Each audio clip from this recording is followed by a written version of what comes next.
하루 증시 중요한 이슈들을 요약해서 알려드리는 마감 시황입니다.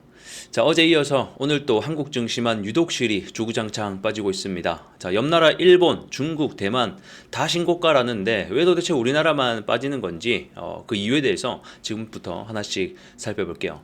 자, 일단 하락의 이유가 뭐 이런 거시적인 것들, 뭐 노란봉투법이니 뭐 잭슨홀 밀팅, 뭐 양도세 기준 이런 불확실성을 제외하고 나서도 오늘은 좀 그 산업별로 악재가 정말 많이 나오는 하루였다, 이렇게 얘기할 수가 있겠는데, 자, 우선 오늘 코스피 지수 하락의 기여도를 보게 되면 1위가 우선 SK 하이닉스고요. 그 아래에 뭐 두산에너빌리티, 원전이죠. 하나에어로스페이스, 방산, 그 다음에 뭐 중공업, 조선. 그러니까 1위부터 15위까지의 분포들을 보게 되면 반도체를 포함해서 방산, 원전, 조선까지 사실 그동안 지수를 이끌어줬었던 주도 섹터가 전체적으로 다 하락이 나왔다라는 거죠.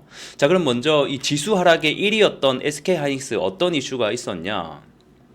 자, 27년부터 엔비디아가 HBM 핵심 부품인 이 베이스 다이 자체를 생산하는 계획을 가지고 있다. 그러니까 이 베이스 다이라고 하는 게, 자, 여러분, HBM이 이제 D램을 수직 적층해서 만든 거잖아요. 근데 그 맨 아래층에 부품이 뭐가 있냐? 이 베이스 다이, 그러니까 버퍼 다이라고 하는 이 부품이 있다는 거예요. 그래서 이 부품을 27년부터 엔비디아가 자체적으로 생산할 계획을 가지고 있다. 뭐 이런 뉴스가 나타난 겁니다. 자, 그러면 이게 뭐 진짜 사실인지 뭐 찌라시인지는 정확하게는 잘 모르겠는데, 요게 만약에 사실이라고 하게 되면 SK하이닉스가 엔비디아의 HBM 완제품을 현재 공급을 하고 있지만 요게 향후에는 생산 지원 역할로 뭐 축소되지 않겠냐. 그렇게 되면 뭐 단기간에는 실적 영향이 크게 없겠지만 중장기적으로 봤을 때는 경쟁력이 약화되는 거 아니냐, 뭐 실적이 줄어드는 거 아니냐, 이런 여러 가지 투자자들의 좀 우려 섞인 목소리가 나타나면서 오늘 좀 하락이 나타났고, 그 영향이 지수에게도 영향을 펼쳐진 것으로 보여진다라는 거죠. 자, 다음 조선 쪽에서도 오늘 악재가 나왔습니다. 한미조선협력 프로젝트인 이 마스가 프로젝트의 기금 신설에 이 기획재정부가 현재 제동을 걸고 있다라는 뉴스가 나왔는데요. 자, 기재부 입장은 어차피 마스가에 들어가는 이 기금을 새롭게 만들더라도 거기에 투입될 새로운 예산도 없고, 뭐 지금 조선에 들어가고 있는 기존 예산으로 어차피 진행하려고 하는 거 아니냐라고 하면서, 뭐 그게 이제 이름만 바꾼다라고 하는 게 크게 의미가 없다, 이렇게 하면서 좀 반대를 하고 있는 것 같습니다. 그래서 마스가 프로젝트의 실행으로 원래는 이 조선업에 200조 이상 기금이 투입될 것이라는 이런 시장의 기대감이 많이 불고 있었는데, 이게 현실적으로 이 큰 돈을 현재는 좀 마련하기가 쉽지 않아 보이네요.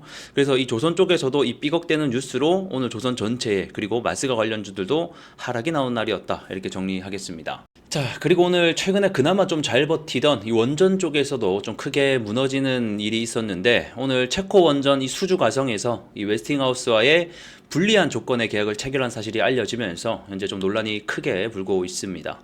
자, 내용은 향후 50년 동안 한국이 원전 수출을 할 때마다 원전 한 기당 1조 원에 달하는 물품 구매, 용역 구매를 웨스팅하우스랑도 하고, 또 별도의 기술 사용료를 추가로 2,400억을 지급한다라는 이런 내용의 불공정 계약을 맺게 된 것이죠.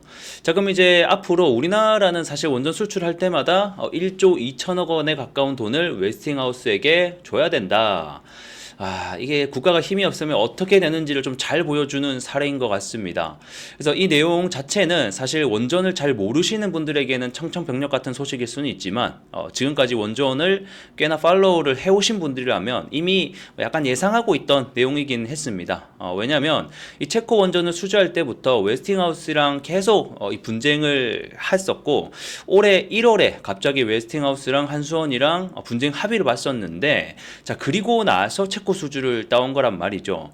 자, 그럼 여기서 이거 웨스팅하우스한테 우리나라가 또 기술료랑 이것저것 주는 조건으로 합의 받겠구나, 이런 부분들을 우리가 좀 예상할 수 있었지 않았나 싶습니다.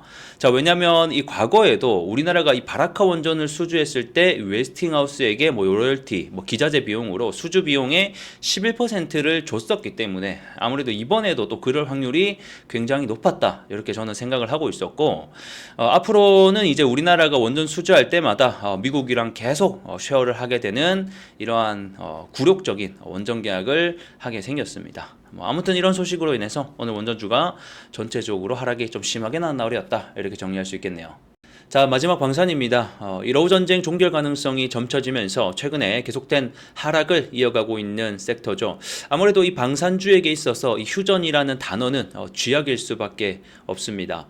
그래서 지금 현재 분위기가 이 전쟁 이후 처음으로 이 러우 정상회담이 열릴 것으로 이제 시장이 좀 기대를 하고 있고, 뭐 아직까지 구체적인 날짜가 잡힌 것은 아니지만 2주 안으로 뭐 러우 정상회담을 열 것이다 이렇게 좀 얘기를 하고 있는 상황이고, 그 이후에도 3자 회담 미국, 러시아, 우크라이나 이렇게까지도 정상회담을 열 것이다 라고 트럼프가 얘기를 하고 있기 때문에 이 기대 심리가 무너지기 전까지는 이 방산 쪽은 앞으로 조금 힘을 내기가 당분간은 좀 어렵지 않을까 이렇게 보여집니다.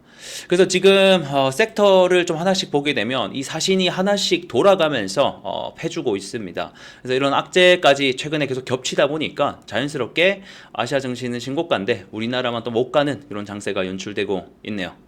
자, 오늘 장은 여기서 마무리해 보도록 하겠고요. 전 또 다음 시간에 여러분들께 인사드리겠습니다. 시청해 주셔서 감사합니다.